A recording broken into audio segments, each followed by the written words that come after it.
Quick correctional officer video, man. All my new people, all my people that's been getting on. Man, it was a dude that started at my job. I didn't even know him. He was walking in for his interview, and I was getting out my car to work my overtime shift. He seen me. He was like, "Hey, ghetto bodybuilder." He was like, "I'll be watching your videos, man. I appreciate what you be doing and stuff, man." That made me smile inside, man. You know, I introduced myself. You know, he said he had just got picked up at my prison. So I'm like, man, I'm making a difference out here with these videos, you know. But this video right here, we talking about how to ensure the inmate safety. You know, as a correctional officer, you know, our priority is the security of the institution and the safe, orderly, smooth running of the institution. You know, along with that comes ensuring the inmate safety. You know, so the first thing, you know, when it comes to ensuring the inmate safety is to always stay vigilant and observe your unit. You know what I'm saying? Always be doing irregular rounds. When you're making your rounds on the unit, you know, instead of going this way, maybe go this way this time. You know, catch them off guard sometimes. You know, the inmates may be doing something they ain't supposed to be doing. Walk halfway up the unit, then do a quick U-turn and walk back real quick and shit. That's how you catch shit like that. And always, as a correctional officer, you always want to stay curious.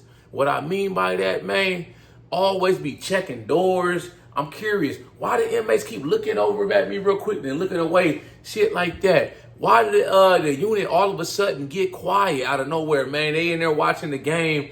It's second shift. It's like 9 o'clock at night, right before lockdown, 8 o'clock in the evening. And, you know, they watching the BET Awards or they watching the football game. You know, it's loud and rowdy. All the inmates are out. Everybody's up, you know, on the unit, this and that. All of a sudden, it just got quiet out of nowhere, man. Something's probably going down, man. Somebody probably getting their ass whooped up in the cell. Somebody out there getting stabbed, shit like that. So you always got to be wondering, what if this goes down? Why this happened? Check that door, man. Something ain't right, man. Let me just go do a round anyway, man. You may have just done a round a minute ago, but something just don't feel right, man. I'm just going to do another round anyways, man. You know, the inmates may be like, "Oh, CO, you being too, what do they like to say? You being too anal, or you walking too much, you working too hard, sit down." That shit may be the difference between you saving the inmate's life. Damn inmate have a heart attack or some shit, man. Stuff like that. You able to catch it, call for medical assistance, start doing CPR. You catch an inmate high, man. He done damn fell out. He on his back. He done threw up in the cell. Now he could possibly die and just throw up. Shit like that. That's how you catch that stuff. Always trying to stay vigilant. Always looking over your shoulder. When you walking up the hallway by yourself, man. Shit, you about to turn the corner, shit. Maybe a damn inmate could be standing right there with a big ass shank in his hand, ready to jump out and knife your ass in the throat. You always got to be wondering and motherfucking be like being curious about every little thing that goes down in prison. Always checking the doors. Inmate accountability, you know, inmates where they're supposed to be at, you know, you supposed to find them during the daytime. Medical or education, they've been calling for an inmate for hours. An hour, they done called the unit about 2-3 times. You still can't find them. Before you know it, they're going to have to do a recall. That means all the inmates going to have to come back to their unit until we find this inmate. That's like a big part of corrections, inmate accountability. For all you know, you never know. Like I said, always think, what if? He could possibly be trying to escape. His plan may be in play. You know, that's why he ain't been coming to the office when you call his name on the unit. You call back up the medical. He ain't on the unit. I don't know. I've been called a few times. I went to a cell. He ain't in the cell. They calling down to the rec yard. See if you're on the rec yard. He's somewhere else. And it's been like 2-3 hours after a certain point in time. The supervisor, they're going to notify the lieutenant or the sergeant. And they're going to have to make that call after a certain amount of time. Everybody got to come back to the unit. We're going to have to do an emergency count to this inmate come out. I've had that happen plenty times before in my career, you know, where we couldn't find somebody and it went like an hour or two went on and they ended up recalling everybody. We had to do an emergency count and lo and behold, he popped up. I think one time it was an old inmate. He was probably about, I think they said he was deaf or something hard of hearing. He was in education in the chapel and I think they said he had headphones on so he couldn't hear when they was calling his name on the loudspeaker. We was looking for this fool, man. It was about 2-3 hours later. We had to count then he ended up popping up, man. So a lot of times, they end up being there. They just somewhere they're not supposed to be, or it may be a situation like that. But we can't take that chance. We got to always account for the inmates, make sure everybody's inside that fence, till it's time for them to go home. If they ain't got no sentence, then tough luck, man. You just there till you go upstairs to the good Lord. This is the next thing when it comes to ensuring the inmate safety. Never hesitate to call medical when an inmate is complaining of some kind of medical issue, especially if they saying they having chest pains, something like that. Always call medical. I can't stress that enough. You don't want to be in a situation, where you think an inmate's bluffing. He just trying to get an excuse to get off the unit, go to medical, or medical may, you call down there to medical, you get him on the phone. You call there, oh, we already seen him earlier today, man. He's okay, man. We already talked to him. We see him. He's just joking or he's bluffing. You don't want to be in a situation where he's not joking and he motherfucking fall out and have a heart attack and end up dying on your shift and you didn't call medical. It's going to be bad news for you. So anytime an inmate come up to me, I don't care what it is, motherfucker said he was playing basketball and broke his finger. He having chest pain, especially with the chest pain. I always call medical and I always alert them and let them know of what's going on. I didn't go to medical school. I'm not a certified nurse. I'm not finna play their role. That's their job. My job is just to call them on the walkie-talkie or get a phone 20, call them on the phone and be like, yo, I got such and such on my unit, man. He said he's having chest pains. What do you want me to do? A lot of times they just tell you to send them up on the next move.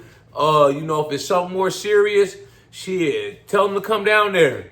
Motherfucker fall out or he look like he in bad shape. I won't hesitate to get on the walkie-talkie. I need medical assistance up here.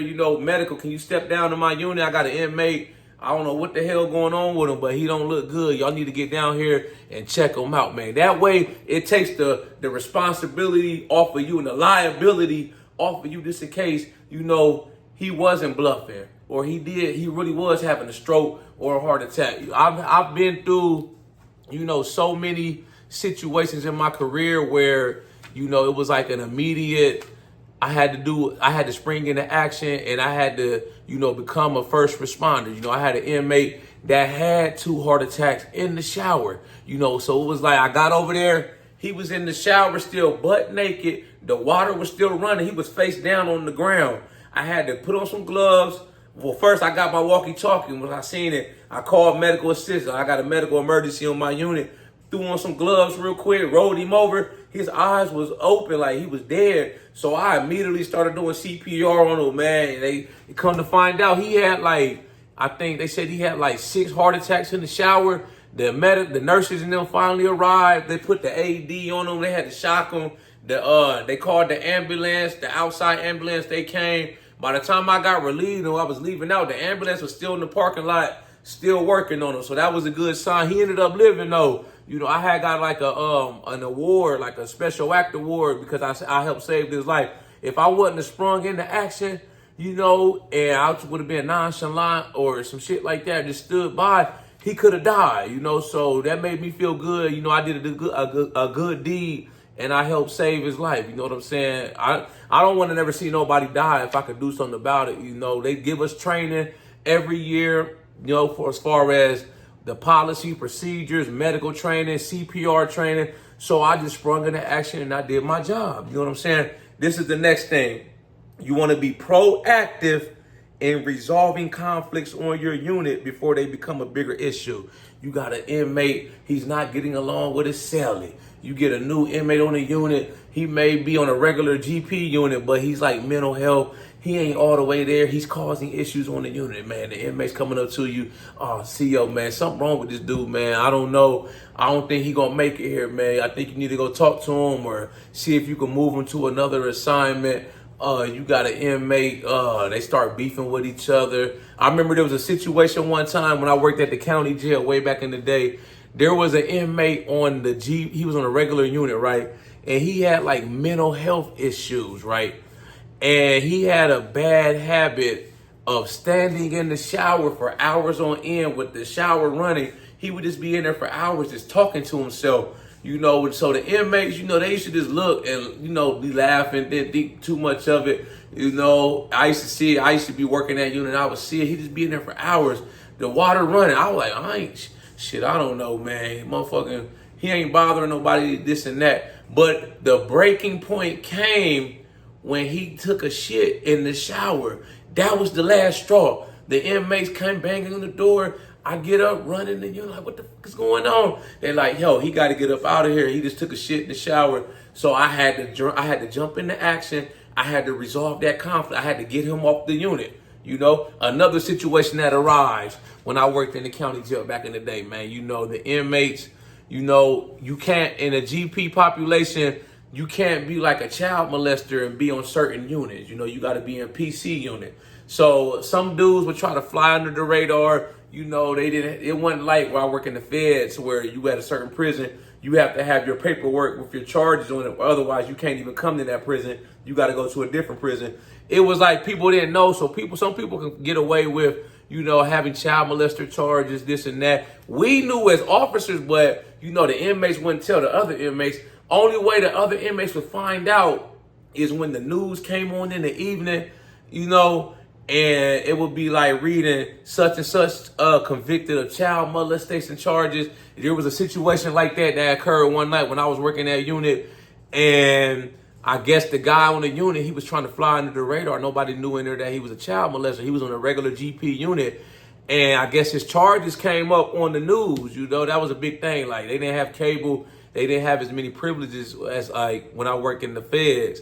So, you know, everybody watched the news and it came up, and it was like, maybe, I don't know, out of nowhere, he hit the button. So I go over there and I look down in the unit. He's standing by the door. He already got all his stuff packed up. He was like, yo, CO, I got to get out of here. They say I can't be in here no more. So I had to immediately spring into action. I was working up in the tower that day, so I'm in charge of the button. I'm not working the floor. It's me and another officer. So I had to get on the walkie-talkie, call the officer that's working the floor, and I'll be like, yo, you got to get him up out of there, man. They say he can't stand there no more, man. You know, you got to spring into action, and you got to be able to resolve them conflicts. If you would have stayed in there, I'm pretty sure they're going to put hands and feet on them. You know what I'm saying? It just is what it is. When you in prison, you got to understand, from an officer standpoint, you know, the inmates, they have politics, and they got certain rules that they live by. You know, when you at certain prisons, you can't be there if you got certain type of charges. You can't be a child molester. You know, that's one of the things they frown on inside of a prison. You know, like where I'm at right now, you know, you can come to my prison as a child molester because it's kind of like a yard. It's a prison that's specifically designed for like people that have like rape charges, child molester charges. But other prisons, they can't even go to them yards. You know, you go try to go to that yard, and it's like an active yard or a gang yard or a regular prison. Soon as you get there, you know, you get off the bus, you got to have your paperwork that says what your charges is. And I've heard stories from other inmates that's been in other prisons. I worked at another federal prison, and it was just like that. You know, it's like, soon as you get off, you ain't got your paperwork, the people on your unit or wherever state you from, whatever gang you claim to be in, they're going to be like, you got X amount of days to get your paperwork. Otherwise, you got to check in. You got to get up out of here, man, because we don't know if you told on somebody. People like snitches, chomos, they like to call them child molesters. They can't go to certain prisons, man. You got to protect them people. That's part of your job, too. You got to resolve conflicts. There's going to be instances where, you know, inmate may be outed, his charges may come out, and you got to spring into action and do your job. This is the next thing. You want to know who your at-risk inmates are on your unit. I just mentioned child molesters. You're going to have, this is more of a thing too in the prison system. You're going to be dealing with transgenders. You're going to be dealing with inmates that may be young. They look like kids still. They doing a whole bid in a real prison with grown men that won't hesitate to take advantage of them. I'm pretty sure y'all seen like I seen this little skit, man, I think on one of them prison documentaries, man, it's about this dude. He was at a Kentucky prison. I think they called him the Booty Warrior. Some crazy shit, man. He had a thing where he liked to take advantage of weaker inmates, you know, so You got to know who your at-risk inmates are. If you got somebody on your unit, they look, I don't know, man, like they just look soft or weak, like they really can't defend themselves, man. You got to pay special attention to them, man, because you don't want situations, you know, to arise and shit where they getting bullied, picked on, you know, getting taken advantage of in the cell after lights out, shit like that. You know, that's part of your job. You know, you don't want a situation to come where an inmate get raped and you say you was on your watch, you know, and you did nothing about it. You know, you got to spring into action. You got to be able to do your job when stuff like that arises. This is the last thing I'm going to leave y'all with. Pay attention to the little things on your unit as far as little cues. The inmates always give you cues about when something's about to go down. You know what I'm saying? If you see people in the middle of summer walking around with long sleeve hoodies on and shit, coats on, something about to go down, man. They probably trying to hide knives, shit like that. You see everybody walking around in boots. You see it look like it's a big standoff. You know, the middle of the day room in the unit is cleared out. You got people standing on one side of the unit, people standing on the other side of the unit, and it's like it's a standoff. You need to call for somebody, call for some assistance. Compound, can y'all step over to my unit, man? I don't know what's going on, but something don't look right, shit like that. You know what I'm saying? Inmates stocking up on commissary. You know, everybody rushing to get the commissary. You know, I've heard that's like a big problem at like USPs, high security penitentiaries, man. They know something's about to go down, a fight, or somebody's about to get stabbed. Somebody got the green light. They start stocking up on the commissary, you know, shit like that.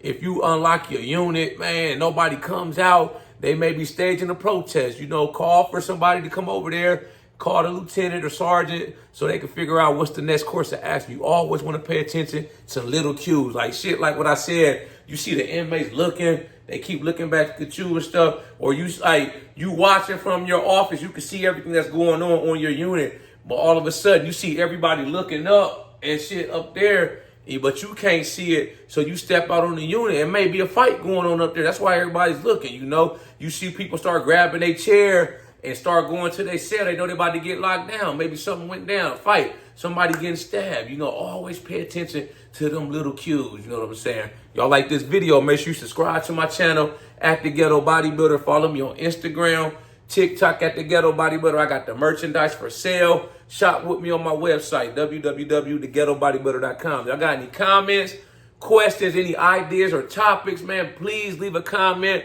in my comment box, and I'll be sure to get back with you as soon as I can. Y'all know how we coming. Let's get motivated.